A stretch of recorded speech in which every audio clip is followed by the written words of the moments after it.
Four wheeler electric vehicle की बात तो सब करते हैं, लेकिन टू व्हीलर और थ्री व्हीलर इलेक्ट्रिक व्हीकल किस तरीके से लगातार अपनी जगह बना रहे हैं मार्केट में, वो एक अपने आप में बड़ा नायाब तरीका है। पहला सवाल मैं आपसे ये जानना चाहूँगा सर कि हम कह रहे हैं कि भविष्य शायद यही है और इसको अपनाया गया तो शायद बहुत एक हद तक क्रांति आ सकती है और लगातार मंत्रालय या फिर सरकार इसकी तरफ कदम भी बढ़ा रहे हैं। किस तरीके से आने वाले टाइम में हम ये कह सकते हैं कि बहुत ही आसान हो जाएगा इसको कैरी करना, जो अभी थोड़ी बहुत दिक्कतें आ रही हैं? देखिए, दिक्कतें क्या आती हैं वो आपको भी पता है, मुझे भी पता है, दर्शकों को भी पता है। जब हम इन गाड़ियों को आईसी इंजन से, पेट्रोल और डीजल की गाड़ियों से कंपेयर करते हैं, तो हमें एक सबसे बड़ी दिक्कत नज़र आती है कीमत की। दूसरी सबसे बड़ी दिक्कत आती है कि इनको रोक के चार्ज करना है या फिर इनकी बैटरी को कहीं चार्ज करना है। इन दोनों का सॉल्यूशन, इन दोनों का समाधान बहुत ही आसान तरीके से ढूँढ लिया गया है। आपकी जो गाड़ी है वो और आपकी जो बैटरी है, दोनों अब अलग-अलग बेची जा सकती है। जब आपकी गाड़ी और बैटरी अलग-अलग बेची जाती है, तो आपको फ़ायदा क्या होता है कि आपको सिर्फ़ और सिर्फ़ गाड़ी की कीमत का पेमेंट करना होता है। जब आप गाड़ी की कीमत का पेमेंट कर रहे हैं, बैटरी आपको सब्सक्रिप्शन पे मिलती है।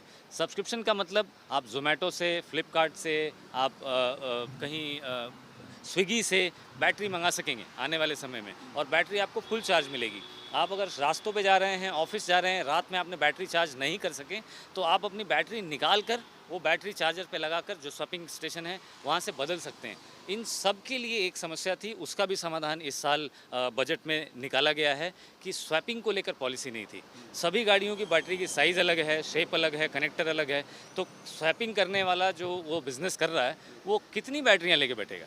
ये उनके लिए एक समस्या थी। तो उन सबको स्टैंडर्डाइज़ करने के लिए बैटरी की स्वैपिंग पॉलिसी लाई जानी है, और इस साल अगर स्वैपिंग पॉलिसी सक्सेसफुल आ जाती है तो यूज़र को फ़ायदा ये होगा कि वो सिर्फ गाड़ियाँ खरीदेंगे, स्वैपिंग पे और सब्सक्रिप्शन पे उनको बैटरी मिलेगी। और सभी बैटरियाँ, जैसे आपके रिमोट कंट्रोल में बैटरी होती है A++ या A+, एक ही साइज़ और शेप की होती है, उसी तरह जैसे आप इसकी बैटरी देख रहे हैं, इसका साइज़ है, इसका ये कनेक्टर है, और इसकी एक डेटा प्रोटोकॉल है जो इसके डैशबोर्ड पे दिखता है कि ये बैटरी जब लगाई गई तो कितने किलोमीटर चलेगी, वगैरह वगैरह। सो ये सारी चीज़ें अगर सभी गाड़ियों की समान हो जाती हैं, तो आप समझ सकते हैं कि कितनी ज़्यादा सुविधा, कितनी ज़्यादा सहूलियत हो जाएगी।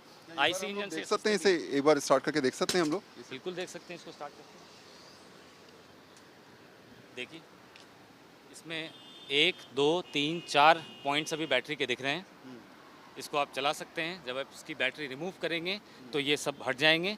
तो आने वाले समय में ये बैटरी आप दूसरे बैटरी से चेंज कर सकते हैं, आपको रुकना बिल्कुल नहीं पड़ेगा। और इस बैटरी में ये भी सुविधा है कि अगर आपके घर के पास या ऐसी जगह पे जहाँ ये चार्ज में नहीं लग सकता, यहाँ इसका फ्रंट कनेक्टर है, इस जगह पे अगर आप ये चार्ज प्लग इन से नहीं लगा सकते हैं, तो इस बैटरी को निकाल कर अपने दूसरे महल्ले पे, तीसरे महल्ले पे जा सकते हैं। ये रिमूवेबल बैटरी है और उसको आप वैसे चार्ज कर सकते हैं जैसे आप अपने मोबाइल को चार्ज करते हैं। ये बड़ा आसान तरीका लग रहा है एक तरीके से, अगर आम आदमी समझे इस बात को। सारी कंपनियां ऑलमोस्ट धीरे धीरे रिमूवेबल बैटरी, स्वैपेबल बैटरी ही बनाना शुरू कर दिया है उन्होंने। इसमें मैं देख रहा था कि आजकल बैटरी रेंट पे मिलनी शुरू हो गई है। जी। शायद हम कह सकते हैं कि बैटरी स्वैपिंग की तरह ही ये रेंटल प्रोसेस भी इसमें जुड़ेगा, तो एक और इसमें एक कदम आगे बढ़ती हुई ये नज़र आएगी। देखिए, रेंटल की जो सुविधा है वो इसको और डायनेमिक बनाती है। अगर अब मैंने कहा, अगर आप चार्ज नहीं कर पाएँ या आप घर से ऑफिस जा रहे हैं, आपको लगता है कि शायद मैं इस बैटरी में या इस लिमिटेशन में यहाँ जाना चाहता था, नहीं जा सकूँगा, तो आप रेंटल से चेंज कर सकते हैं। सो सबका एक ही साइज़ और शेप पे आ जाना, ये अपने आप में यूज़र के लिए इतना डायनेमिक हो जाएगा, फिर आपकी गाड़ी भी सस्ती हो जाएगी, आपकी पर किलोमीटर की जो रनिंग है वो भी सस्ती हो जाएगी, और आपका डाउन टाइम बिल्कुल ख़त्म हो जाएगा। तो कौन खरीदेगा ऐसी इंजन? फिर अगर आप खरीदते हैं तो आप कुछ दिन के बाद ये सोचेंगे मैंने ये क्यों ले लिया, ये इसकी जगह मैंने बैटरी वाहन लिया होता। सो ये सुविधा आप अपने हिसाब से बताइए, इसके अलावा और कोई कंसर्न है तो मैं शायद उसका कुछ जवाब दे सकूँ। यानी साफ है कि धीरे धीरे करते करते ये आम पब्लिक के हिसाब से उसके समझ में आ जाएगा। एक आखिरी सवाल मैं देख रहा था कि पिछले कुछ दिनों में बहुत ज़्यादा जो है वो ये बातें सामने निकल के आई कि बैटरी में आग लग गई या इलेक्ट्रिक व्हीकल चलाते हुए अचानक बैटरी फट गई। आपने खुद कहा कि एक पॉलिसी आने की बात आ रही है कि जिसमें बैटरी जो जिस चीज़ की बैटरी है वो उसी में रहे या उसकी तरह बैटरी लगाई जाए। इस प्रकार की चीज़ों पर रोक लगाने के लिए किस तरीके से आप लोग प्रोसेस अपना रहे हैं? देखिए, वर्तमान में जो स्टैंडर्ड्स हैं, वर्तमान में जो पॉलिसीज़ हैं, उसमें हर एक गाड़ी बनाने वाला अपनी अपनी बैटरी एक जगह से ख़रीदता है उसका एक सोर्स होता है जहाँ से वो सेल्स खरीदते हैं, फिर उसको बैटरी में पैक करते हैं और फिर इस्तेमाल करते हैं। ये जो तरीका है, और फिर गाड़ी को जाके सर्टिफाई कराते हैं, सर्टिफाई कराने के बाद यूज़र को बेच देते हैं, यूज़र उनको अपने तरीके से इस्तेमाल करते हैं। सो इसमें बहुत सारे डॉट्स हैं जो लिंक नहीं हैं।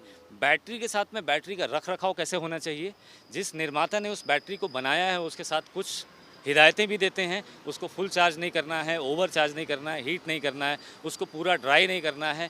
इस तरह की चीज़ों को कंट्रोल करने के लिए बैटरी की एक इंटेलिजेंस डेटा होता है। उस डेटा को निर्माता के साथ साझा किए जाना चाहिए, कि करते रहना चाहिए। और दूसरा, एडमिनिस्ट्रेटिव तौर पे जब गाड़ियों को सर्टिफाई करती है सरकार या रेगुलेटरी एजेंसी, वो गाड़ियों को एक बार सर्टिफाई करने के बाद उसमें अगर कोई चेंज आती है, तो जैसे फूड सेफ्टी अथॉरिटी हमारे यहाँ काम करती है कि हर बैच में से वो सैंपल पिक करते हैं, उसकी क्वालिटी और गुणवत्ता को चेक करने के लिए, बरकरार रखने के लिए। शायद आने वाले समय में इसके ऊपर कुछ रेगुलेशंस कड़े किए जाएं, जिससे हम बार बार चेक कर सकें कि बैटरी का रख रखाव बेचे जाने के बाद सही ढंग से हो रहा है कि नहीं, वो बैटरी वापस आके रीयूज़ भी होनी है या रिसाइकिल भी होनी है।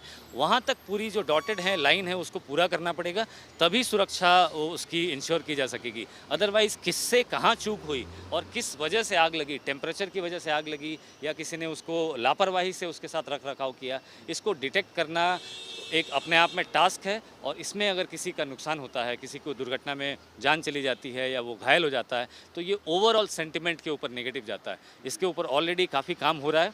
मेरे ख्याल से आने वाले समय में आप सुनेंगे कि इंटेलिजेंस का जो साइकिल है उसको भी क्लियर किया जा रहा है, डेटा इंटेलिजेंस का। बैटरी का जो लाइफ साइकिल है उसको भी डॉटेड लाइन को मिलाया जा रहा है। और रेगुलेटरी अफेयर्स पे गाड़ियों को सर्टिफाई करने के बाद भी बीच बीच में चेक किया जाएगा। शायद इससे बढ़िया जानकारी आपको नहीं मिल पाएगी। बहुत बहुत धन्यवाद सर हमसे बातचीत करने के लिए। एक बात स्पष्ट है कि भविष्य की तरफ देखना हो तो हमें वर्तमान में अपने आप को बेहतर तरीके से सोच के साथ आगे बढ़ाना होगा। और शायद यही वजह है कि इलेक्ट्रिक व्हीकल्स से हम लोग कह सकते हैं कि ये गाड़ियाँ, ये तमाम टू व्हीलर और फोर व्हीलर आने वाले दिनों के लिए एक मील का पत्थर साबित होती हुई नज़र आ रही हैं। कैमरा पर्सन दलवीर के साथ वरुण सिन्हा, आज तक।